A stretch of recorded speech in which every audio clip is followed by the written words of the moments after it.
നമസ്കാരം. ഇന്ത്യൻ നാവികസേനയുടെ ഏറ്റവും പുതിയ multi role stealth guided missile ഫ്രിഗറ്റായ INS തുഷിൽ പ്രതിരോധ മന്ത്രി രാജ്നാഥ് സിംഗിന്റെ സാന്നിധ്യത്തിൽ ഇന്ത്യൻ നാവികസേനയിലേക്ക് കമ്മീഷൻ ചെയ്തു.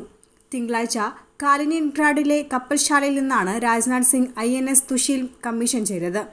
ഇന്ത്യയും റഷ്യയും സഹകരണത്തിന്റെ പുതിയ യുഗത്തിലേക്ക് പ്രവേശിക്കുകയാണെന്ന് INS തുഷിൽ കമ്മീഷൻ ചെയ്തുകൊണ്ട് രാജ്നാഥ് സിംഗ് പറഞ്ഞു. ഇതോടെ ഇന്ത്യൻ നാവികസേനയുടെ വെസ്റ്റേൺ ഫ്ലീറ്റിൽ ചേരുന്ന INS തുഷിൽ ലോകത്തിലെ ഏറ്റവും സാങ്കേതികമായി പുരോഗമിച്ച യുദ്ധക്കപ്പലുകളുടെ പട്ടികയിലാണ് ഇടം പിടിച്ചിരിക്കുന്നത്. 2016 റഷ്യയുമായി ഏർപ്പെട്ട കരാറിന്റെ അടിസ്ഥാനത്തിലാണ് INS തുഷിൽ നിർമ്മിച്ചത്. വായുവിലും ഉപരിതലത്തിലും വെള്ളത്തിനടിയിലും വൈദ്യുതകാന്തിക അളവുകളിലും നാവികയുദ്ധത്തിന്റെ സ്പെക്ട്രത്തിലുടനീളം പ്രവർത്തനങ്ങൾക്കായി രൂപകൽപ്പന ചെയ്തിരിക്കുന്ന കപ്പൽ റഷ്യ ഇന്ത്യൻ വ്യവസായങ്ങളുടെ സഹകരണ വൈദഗ്ധ്യത്തിന്റെ വലിയ തെളിവാണ്. ഇന്ത്യൻ റഷ്യ സൗഹൃദത്തിലെ പ്രധാന നാഴികക്കല്ലാണ് INS തുഷിലെന്ന് പ്രതിരോധ മന്ത്രി രാജ്നാഥ് സിംഗ് പറഞ്ഞു. ആത്മനിർഭർ ഭാരതത്തിനായുള്ള റഷ്യയുടെ പിന്തുണ ആഴത്തിലുള്ള ഉഭയകക്ഷി ബന്ധത്തെ പ്രതിഫലിപ്പിക്കുന്നുവെന്നും കമ്മീഷൻ ചെയ്തുകൊണ്ട് അദ്ദേഹം പറഞ്ഞു. റഷ്യൻ ഇന്ത്യൻ വ്യവസായ സഹകരണത്തിന്റെ ഉത്തമ ഉദാഹരണമാണ് INS തുഷിലെന്നും രാജ്നാഥ് സിംഗ് കൂട്ടിച്ചേർത്തു. ഭാരതത്തിന്റെ സാങ്കേതിക മികവിലേക്കുള്ള പാതയിലെ പുത്തൻ അധ്യായമാണിത്. നിലവിലുള്ള സഹകരണ മേഖലകളെ ശക്തിപ്പെടുത്തുന്നതിനൊപ്പം പുതിയതും പര്യവേഷണം ചെയ്യപ്പെടാത്തതുമായ മേഖലകളിൽ പ്രവർത്തിക്കുന്നതിനും മുൻഗണന നൽകുമെന്നും രാജ്നാഥ് സിംഗ് പറഞ്ഞു.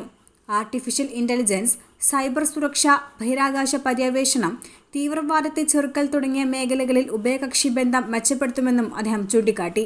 INS തുഷിലിന്റെ 26% ഭാഗങ്ങൾ തദ്ദേശീയമായി നിർമ്മിച്ചതാണ്. Bharat electronics limited, India Russia സംയുക്ത സംരംഭമായ BrahMos aerospace, Tata advanced systems ലിമിറ്റഡിന്റെ പൂർണ്ണ ഉടമസ്ഥതയിലുള്ള ഉപസ്ഥാപനമായ നോവ ഇൻ്റഗ്രേറ്റഡ് സിസ്റ്റംസ് എന്നിവയുൾപ്പെടെ 33 സ്ഥാപനങ്ങളിൽ നിന്നുള്ള സംഭാവനകൾ ഇതിൽ ഉൾപ്പെടുന്നു. ബ്രഹ്മോസ് സൂപ്പർസോണിക് ക്രൂയിസ് മിസൈലുകൾ, മെച്ചപ്പെട്ട റേഞ്ചിലുള്ള ഷീൽഡ് സർഫേസ് ടു എയർ മിസൈലുകൾ, നവീകരിച്ച medium range anti air surface ഗണ്ണുകൾ, optically controlled close range rapid fire gun system, ടോർപിഡോറുകൾ എന്നിവയുൾപ്പെടെ വിപുലമായ ആയുധങ്ങളുടെ ശ്രേണിയാണ് INS തുഷിലിൽ സജ്ജമാക്കിയിരിക്കുന്നത്. ആധുനിക നിയന്ത്രണങ്ങളോടുകൂടിയ വിപുലമായ ഗ്യാസ് ടർബൈൻ പ്രൊപ്പൽഷൻ പ്ലാന്റ് ഉപയോഗിച്ച് പ്രവർത്തിക്കുന്ന കപ്പലിന് 30 നോട്ടിക്കിൽ കൂടുതൽ വേഗത കൈവരിക്കാൻ കഴിയും.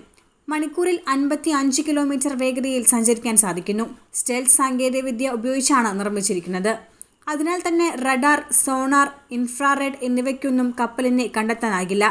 ഒളിയുദ്ധങ്ങൾക്ക് അനുയോജ്യമായ യുദ്ധക്കപ്പലാകും INS തുഷിലെന്നും പ്രതിരോധ മന്ത്രാലയത്തിന്റെ പ്രസ്താവനയിൽ പറയുന്നു.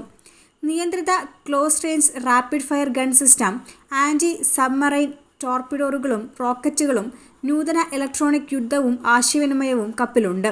കാലിനിൻഗ്രാഡിലെ കപ്പൽശാലയിൽ നടന്ന ചടങ്ങിൽ നാവികസേനാ മേധാവി അഡ്മിറൽ ദിനേശ് ത്രിപാഠി, റഷ്യൻ നാവികസേനയിലെ മുതിർന്ന ഉദ്യോഗസ്ഥർ, റഷ്യയിലെ ഇന്ത്യൻ അംബാസഡർ എന്നിവരും പങ്കെടുത്തു.